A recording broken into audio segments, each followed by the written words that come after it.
What up YouTube, it's Missouri's Company. In today's video, I have a new to my channel at least, Demon Hunter single target raid build that does use sentries. So I've used the same raid build every time I go to the Demon Hunter that includes literally just the same primary attack build for the longest time now. Well, finally, I got all the essences and now I have a new single target build that does even more damage. Let's get straight to it. All right, so let's test out this new build. I will showcase, I'm gonna do it for a minute because this build does require a bit of a ramp up period.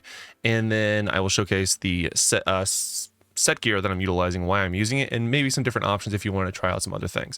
But this is the build that I like for the most part for right now when it comes to single target damage. Let's go 3, 2, 1, and go. And this is for your Demon Hunter single target damage mainly, which means mainly towards raids, but honestly good in, well, anything where you're going to be standing still, because you do have to manage your sentries a lot. Like, it's actually kind of like a mini game within a mini game here, so you do want to make sure that you're keeping up with them, because as you see, it does refresh, and I might lose that one because of the cooldown, but that's quite all right. I can probably keep up with at least 2. All right, so that one fell off. I'll just keep up with 2 then. Got that one going, and you can see they get very large and in charge. I'm not going to use my ultimate. I'm just going to keep the damage going as is, as a single target build as it was intended, and then I will upgrade that one as well. And you can see they are nice and big, and now we're doing over 1,000,000 DPS, so the DPS is very consistent because, again, most of the damage is coming from the sentries. Go ahead and upgrade. Oh, not an upgrade. And we're at a minute. Boop. All right, a little over a minute, but consistently over 1 mil DPS, which is not bad for me. And then if you were to cut this in half for 30 seconds, it'd be about 32 mil damage. But again, most of it is ramping, so the damage is really all about the turrets. And then depending on your cooldown, if you do have some awakened slots in the build, you can probably get and maintain all 3 turrets, unlike what I was able to do. Now let's go ahead and look at the build itself. For the headpiece, we're using the one where Sentry now fires mortars that explode to damage all enemies in an area. I had a burp and I was like choking on it. Anyway, chest piece is Vengeance now summons your inner demons to attack nearby enemies, but it no longer passively increases your movement speed. Vengeance damage increased by 18%. Shoulders, we are using Knife Trap explosions. Also shatter the enemy's armor, increasing the damage they take by 19% for 3 seconds. And then Journey Abundant, which is the pants. Vengeance also drops a field of hatred around you, allowing you and your summons to fire a bolt of hatred at random nearby enemies every 0.5 seconds. And then it also deals enemy bolts of hatred deal 4,000 damage to the enemies they strike.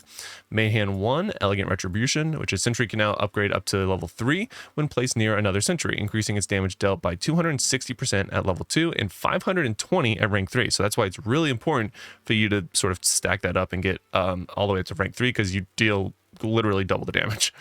Offhand 1, follow farm. I can't look straight apparently. Strafe now summons a spinning shadow. This is also the really good one for PvP, but we covered that separately. But this one is just consistent shadowy summons. Again, going with the summons build here for the Demon Hunter. And then Sentry number increase by 1, so you can have more, which allows you to keep up those upgrades. Last but not least is the offhand number 2, which is Sentry attacks mark enemies, increasing the damage you deal to the target. So there you go. More deals, 15.2% more damage if you're attacking the same target as sentries, which you're going to be doing the whole time. Now, set gear, I'm utilizing a 2-piece Vithus and a 2-piece War Rags with a 4-piece Shepherd's Call, so that way we are doing more damage with our summons. Now, you could switch this to a 4-piece. I would keep the 4-piece Shepherd's Call, obviously, for the summons build, but you could switch it out for a 2-piece Angments and a 2-piece Grace. You could do 2-piece Angments and that 2-piece of the other new one, Conflagrant, whatever, with the Ignite bonus. There's a few different options. This is the one that I like the most, but let me know what you guys think about this build in the comment section below. It's actually kind of unique, and I'm finally glad I found a use for these pesky little sentries that we've had in the game for a while now that I haven't been able to find a use for on the last 3 times I've been a Demon Hunter. And well, I finally found it, and it's a single target build, which is a mini game inside of a mobile game. So let me know what you think about in the comment section below, guys. This is my new favorite single target build for the Demon Hunter. Until next time, I hope to see you in a video soon.